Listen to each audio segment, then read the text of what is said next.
Good day students, मैं doctor Smita Sharma, associate professor in physics, government Dungar college Bikaner. आज मैं आपको एमएससी प्रीवियस फिजिक्स का एक टॉपिक कराऊंगी। रादर ये 2-3 लेक्चर्स में होगा। इसका नाम है वेरिएशन मेथड।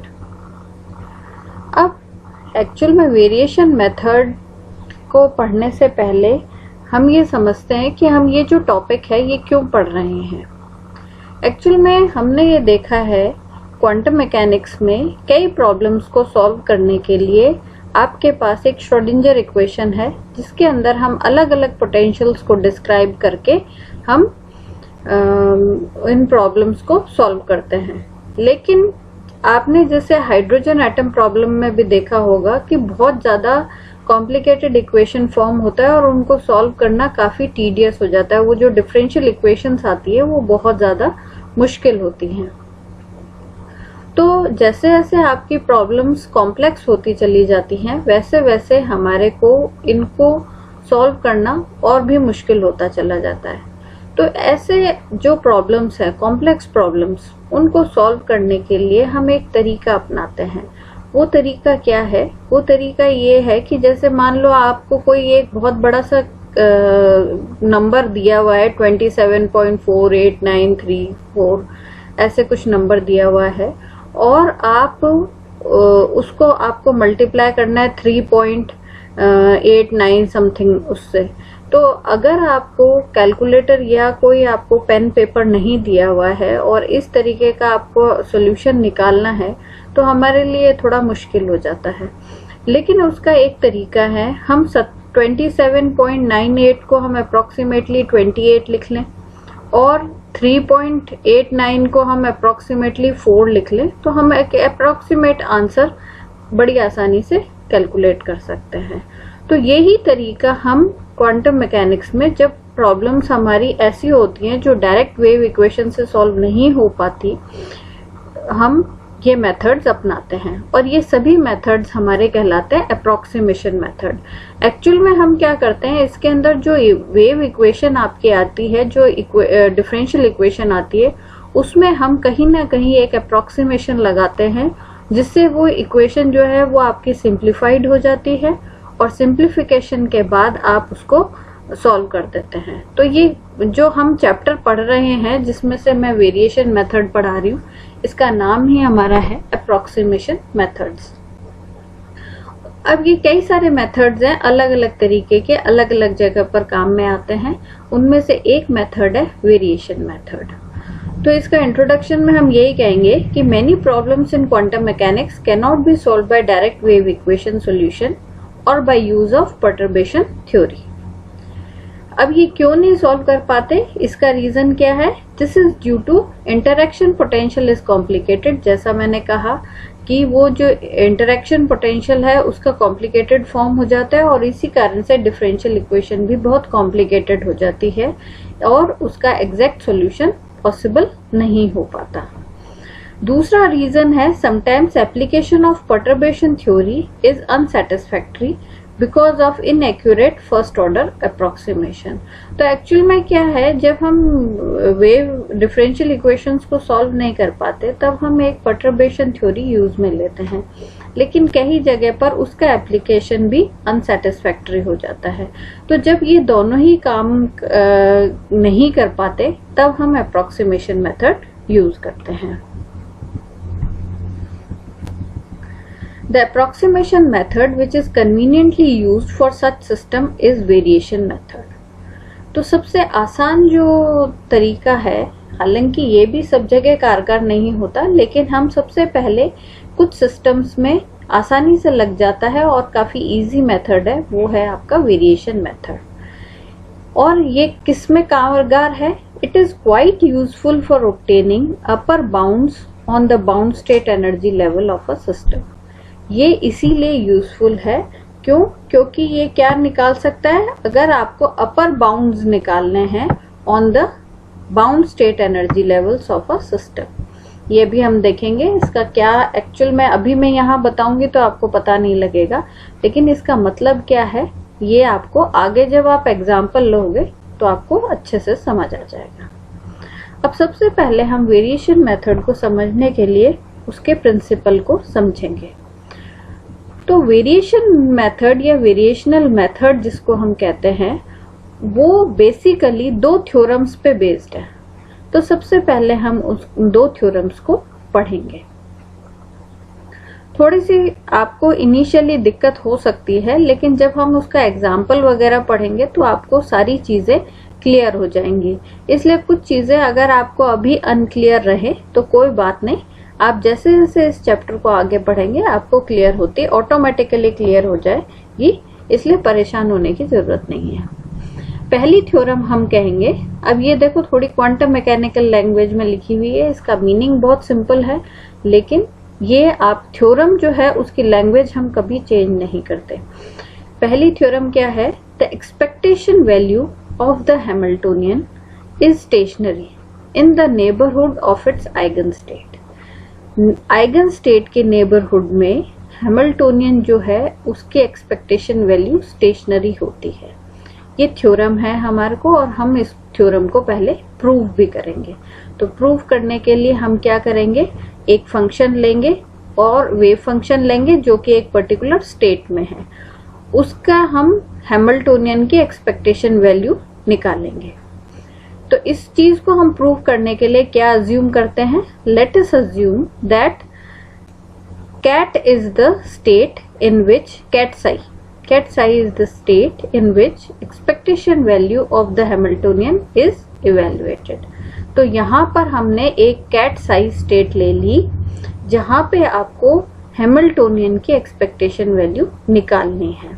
ठीक है, हम क्या करते हैं, ये जो आपकी साई जो स्टेट है कैट साई, इसको हम थोड़ा सा मॉडिफाई करते हैं। कैसे मॉडिफाई करते हैं? बहुत छोटा सा फैक्टर इसके अंदर हम ऐड कर देते हैं और वो छोटा फैक्टर हम डेल साई कैट से डिनोट करते हैं। तो ये आपने मॉडिफाई कर दिया ket plus del psi ket. ठीक है, इक्वेशन 1 से ये रिप्रेजेंट करा हुआ है। अब हम एक्सपेक्टेशन वैल्यू का हमें फॉर्मूला पता है। अगर फंक्शन नॉर्मलाइज नहीं हो तो हम कुछ इस तरीके से लिखते हैं, expectation value of H Hamiltonian, ये आपका आ जाएगा। इस तरीके से फॉर्मूला लिख लिया हमने, जहां पे हमने ये अज्यूम करा है, ये जो स्टेट्स हमने अज्यूम करी हैं वो नॉर्मलाइज नहीं है, इसलिए हमें इससे डिवाइड करना पड़ा। अब हम इसको क्रॉस मल्टीप्लाई कर लेते हैं। क्रॉस मल्टीप्लाई करने पर वैसे आपको इक्वेशन 2 मिल जाएगी। अब हम क्या करेंगे, आपने क्या अज्यूम किया था, आपका कैट साई फंक्शन इस तरीके से मॉडिफाई कर लिया था। तो ये जो मॉडिफाइड फंक्शन है हम इस इक्वेशन नंबर 2 में उसको प्लेस कर देंगे। तो प्लेस कहाँ पर करेंगे, ये देखिए, जहां जहां भी कैट फंक्शन दिया हुआ है वहां हम उसको मॉडिफाई कर देंगे। तो कुछ इस तरीके से आपको फॉर्म मिल जाएगा। ये मैं बोल नहीं रही हूँ, लेकिन आप इसको देख सकते हैं और बड़ी आसानी से समझ सकते हैं। और इसको हम थोड़ा सा रीअरेंज करेंगे तो आपको इक्वेशन 3 मिल जाएगी। ये देखिए, कुछ इस फॉर्म में आपको मिल गई। अब इसके अंदर एक चीज है, हमने क्या कहा था कि एक्सपेक्टेशन वैल्यू जो है स्टेशनरी, अगर स्टेशनरी है, expectation value of the Hamiltonian is stationary in the neighbourhood of its eigen state, ये हमें प्रूव करना है। तो हम अगर ये कहें कि expectation value of Hamiltonian is stationary, अगर हम माने तो variation in Hamiltonian will be 0। तो यहाँ पे हम ये लिख सकते हैं कि अगर हम ये माने कि एक्सपेक्टेशन वैल्यू स्टेशनरी है तो डेल्टा एच, एक्सपेक्टेशन एच जो है वो 0 होना चाहिए, क्योंकि वेरिएशन नहीं है, स्टेशनरी वैल्यू है। अगर ये चीज 0 है देन व्हाट विल हैपन, इस इक्वेशन 3 के अंदर जो लेफ्ट हैंड साइड है वो 0 हो जाएगी। लेफ्ट हैंड साइड 0 होगी तो ऑब्वियस है राइट हैंड साइड जो है वो भी इक्वल टू 0 हो जाएगी। Then the right hand side must vanish for any arbitrary ket del psi. इसका मतलब ये हो गया कि इसके लिए कोई भी डेल साई आप मान लेते हो, उसके लिए ये जो मान है ये हमारा 0 को टेंड करना चाहिए। अब हम क्या करते हैं, ये अभी तो हमने स्मॉल वैल्यू, जैसे हम कुछ सपोज करें 5 के अंदर हमने जोड़ दिया प्लस 0.6, ठीक है। तो ये हमने अभी डेल साई की जो वैल्यू है इसको हम सपोज कर लेते हैं। ये सपोज हमने ये चूज कर लिया, del psi ket del psi is equals to epsilon ket psi, जहां एप्सिलॉन एक बहुत छोटा सा मान है, स्मॉल पैरामीटर है। तो अगर हम इसको इक्वेशन 3 में रखें और इसको रीअरेंज करें तो हमारे पास क्या आ जाएगा, हमारे पास बड़ी छोटी सी टर्म आ जाएगी, वो है हमारी ये वाली h minus expectation h ket psi is equals to 0। अगर हम इसको दोनों को ब्रैकेट को खोल लेते हैं तो हमारे पास आता है h ket psi is equals to expectation h ket psi. अब ये इक्वेशन कैसी हो गई, ये तो हमारी जो आइगन वैल्यू और आइगन स्टेट को रिप्रेजेंट करने वाली इक्वेशन हो गई। तो इसके आधार पर हम क्या कह सकते हैं, ket psi is an eigen state of h, ठीक है। अब इससे क्या आपको पता चला, इससे बड़ा इंपॉर्टेंट रिजल्ट आ गया। क्या रिजल्ट आ गया, this shows that the expectation value of the Hamiltonian is stationary in the neighborhood of its eigenstate। अब इसको हम समझा भी सकते हैं, कैसे समझा सकते हैं एक्चुअल में, ये तो हमने मैथमेटिकली निकाला है, लेकिन हम इसको एक्चुअल में भी कैसे समझा सकते हैं कि हमें मालूम है हम किसी फिजिकल सिस्टम से हमेशा इनफाइनाइट अमाउंट ऑफ एनर्जी नहीं निकाल सकते। The expectation value of the energy must have a lower bound, मतलब उसके अंदर कोई ना कोई एक लोअर बाउंड होना चाहिए, उसके बाद हम उसमें से एनर्जी नहीं निकाल सकते। तो अगर h जो है वो एनर्जी को रिप्रेजेंट करता है और absolute minimum of expectation h is the lowest energy eigen value E0 and this value is reached if the vector psi 0 used to calculate expectation h is an eigenvector corresponding to E0। तो इससे हमारे को क्या है, expectation value जो है वो E0 का एक्सपेक्टेशन h जो है वो आइगन वेक्टर होना चाहिए, वो जो E0 को कॉरस्पॉन्ड करे। और उससे हमारे को ये पता लग जाता है, सीधी सी बात ये है कि कोई सिस्टम है, उसके अंदर टोटल एनर्जी आपको दे रखी है, लेकिन उसमें से कितनी एनर्जी एक्सट्रैक्ट की जाती है, की जा सकती है, उसकी मात्रा अगर हम E0 माने तो वो E0 एनर्जी किस लेवल पर आएगी, एक्सपेक्टेशन h का जो लेवल है, आइगन वेक्टर है, उस पर आएगी। ये इसका रूल है, ठीक है। अब ऐसे ही सेकंड जो इसकी थ्योरम है वो भी बहुत सिंपल सी थ्योरम है, वो है the expectation value of the Hamiltonian in an arbitrary state is greater than और equal to the ground state energy. ये हमें प्रूव करना है। तो ग्राउंड स्टेट एनर्जी हमने सपोज कर ली E0 है ना। तो हमें प्रूव क्या करना है, जो ये एक्सपेक्टेशन वैल्यू ऑफ h है it should be greater than और इक्वल टू E0 होनी चाहिए, ये हमें प्रूव करना है। तो इसके लिए हम क्या करते हैं, कोई एक सेट ऑफ आइगन फंक्शन ले लेते हैं, कोई भी, तो साई n ले लिया जो कि exact set of eigen function को रिप्रेजेंट कर रहा है और h हैमिल्टोनियन के कॉरस्पॉन्डिंग। तो हमें पता है हम इसको इक्वेशन में कैसे लिख सकते हैं, h psi n is equals to en psi n। अब ये जो आइगन फंक्शन है ये हमारे हो सकता है बहुत सारे सेट्स से मिलकर बना हो, जो कि एक फाई आर्बिट्रेरी फंक्शन का पार्ट है। तो हम क्या कर सकते हैं, ये जो फाई आर्बिट्रेरी फंक्शन है इसको अगर हम एक्सपेंड करें तो वो सारे एक्सपेंशन जो है वो इस साई फंक्शन के ऊपर आधारित हो सकते हैं।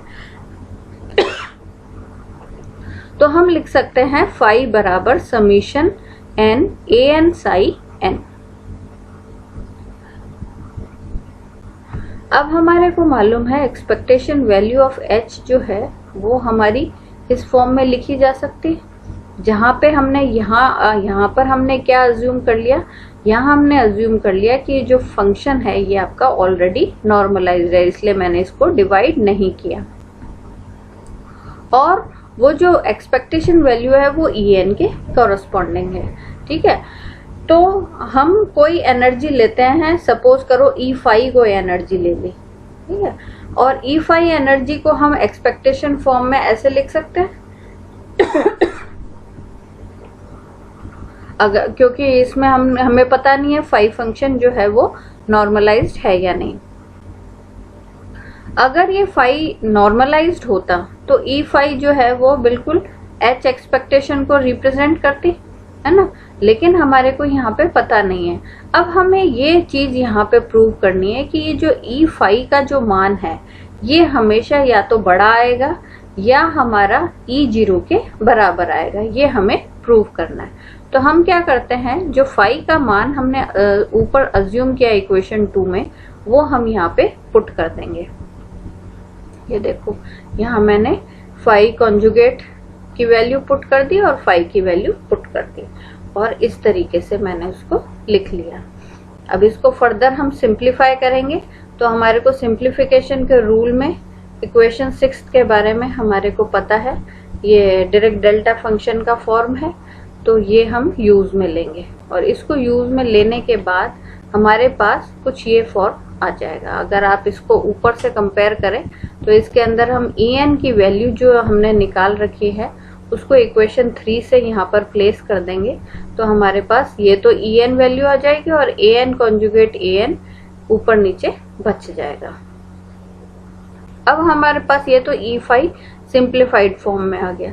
अब हम क्या करते हैं, इसमें दोनों साइड E0 को माइनस कर देते हैं, तो E5 माइनस E0 हो गया और इधर भी En माइनस E0 हो गया। और कॉन्जुगेट फॉर्म को हम मॉड स्क्वायर के फॉर्म में लिख सकते हैं, तो हमने उसको लिख दिया। अब ये हमारे पास इक्वेशन 8 आ गई। अब इक्वेशन 8 को आप ध्यान से देखिए, इसके अंदर क्या है, En का जो मान है वो E0 से हमेशा बड़ा होगा या उसके बराबर होगा। क्यों? क्योंकि E0 जो है वो हमारी ग्राउंड स्टेट एनर्जी है, इसलिए En जो भी हम माने या तो E0 के बराबर होगा या उससे बड़ा होगा, तो हमेशा ये बड़ा होगा, तो ये चीज पॉजिटिव होगी। अच्छा, दूसरी चीज, मॉड An स्क्वायर जो है वो हमेशा ही ग्रेटर देन इक्वल टू 0 होगा, कोई भी n की वैल्यू ले लो। तो इसका मतलब क्या हो गया, इसका मतलब ये हो गया कि E5 minus E0 will always be greater than equal to 0। अब हम E0 को इधर लिया है, तो क्या हो गया, E5 will be always greater than equal to E0, और यही हम प्रूव करना चाह रहे थे। This inequality can be used to obtain an upper bound to the ground state energy E0। अब ये चीज हम जो थ्योरम्स हैं ये तो हमने एब्स्ट्रैक्ट फॉर्म में पढ़ी है, इनको हम आगे यूज करेंगे किसी को एक्चुअल प्रैक्टिकल प्रॉब्लम में। तो हम एक बार जो वेरिएशन मेथड का जो मेथड है उसको हम एक बार आज पढ़ लेते हैं, और फिर नेक्स्ट लेक्चर में हम कोई एग्जाम्पल लगाएंगे, उस वक्त मैं आपको वापस से ये सारी चीजें रिकॉल करा दूंगी। इसमें सबसे पहले हम क्या करते हैं, we choose a suitable function phi. हम सबसे पहले प्रॉब्लम देख के एक फंक्शन जो ट्रायल फंक्शन कहलाता है उसको हम चूज करते हैं, और वो जो फंक्शन है वो उस प्रॉब्लम के जो वेरियस पैरामीटर्स हैं उनके ऊपर निर्भर करता है। अब ये जो फंक्शन हमने चूज किया है इसको इक्वेशन 3 में सब्स्टिट्यूट कर देते हैं। इक्वेशन 3 कौन सी है आपकी, इसमें हम लगा देते हैं।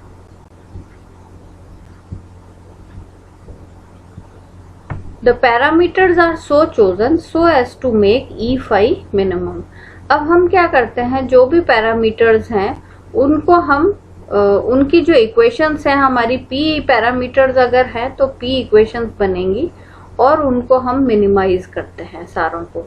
ठीक है, तो del E5 by del Ci equal to 0 हम करते हैं। Ci हमारे पैरामीटर्स थे जिनमें I की वैल्यू 1 से लेकर P थी। ठीक है, तो P इक्वेशन बनती है, हर एक में हम मिनिमाइजेशन की कंडीशन लगाते हैं। फिर क्या करेंगे, the minimum value of E is determined in this way gives. अब इससे क्या होता है, ये जो इक्वेशंस है इनको सॉल्व करने से आपकी E की मिनिमम वैल्यू ऑब्टेन हो जाती है, और ये जो E की मिनिमम वैल्यू है वो E0 की अपर बाउंड, यानी E0 जो है वो एनर्जी का फॉर्म है, उसका जो लास्ट लेवल है उसकी वैल्यू हमारी निकल जाती है।